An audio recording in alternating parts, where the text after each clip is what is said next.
বিকেলের খাবার হিসাবে উপযুক্ত এবং যে কোনো মানে শশাটা পেটও অনেকক্ষণ ভরা থাকে, যারা ওয়েট লস করছে তাদের পক্ষে তো ভীষণ আদর্শ একটা খাবার।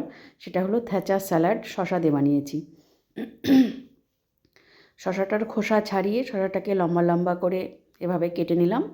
আর কেটে নিয়ে আমি একটা মশলা তৈরি করব। আর এই বলে শশাগুলো রেখে দিয়ে এই যে তো নিয়েছি ধনেপাতা, নিয়েছি 3টে রসুনের কোয়া, মানে শশা তো খুব বেশি না, আর একটুখানি বাদাম, কাঁচা লঙ্কা। এটা শুকনো মানে রোস্ট করব আর কি।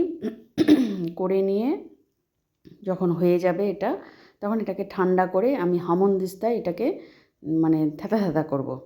এটাকে একেবারে মসৃণ পেস্ট হবে না, একটুখানি অমসৃণ থাকবে, যার ফলে খাওয়ার সময় খেতে ভালো লাগবে, সেই কারণে আর কি। তো এটা ভাজা হয়ে গেলে আমি এই যে হামানদিস্তায় একদম থ্যাতা থ্যাতা করে নিলাম।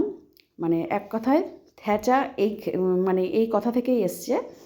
এটাকে থেতো করে নেব আর কি। এর মধ্যে একটুখানি নুন দিলাম, নুন দিয়ে থেতো করে নিয়ে শশাতে মাখিয়ে নেব।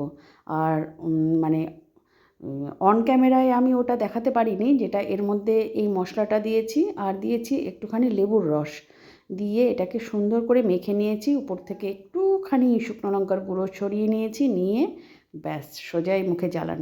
অসাধারণ লাগে, এই গরমে তো আরও বিশেষ ভালো লাগার জিনিস এটা। খুব ভাল লাগলো খেতে। এভাবে করে খাওয়ার অনুরোধ জানাচ্ছি সবাইকে। ভীষণ ভীষণ ভালো একটা খাবার। আর শশা বাড়িতে নিয়ে এসে স্টোর করে খাবো মনে করলে মানে 50% শশা হলুদ হয়ে যায়। সেই হলুদ শশাগুলোকে এইভাবে করে খেতে সেই মজা লাগবে। ঠিক আছে।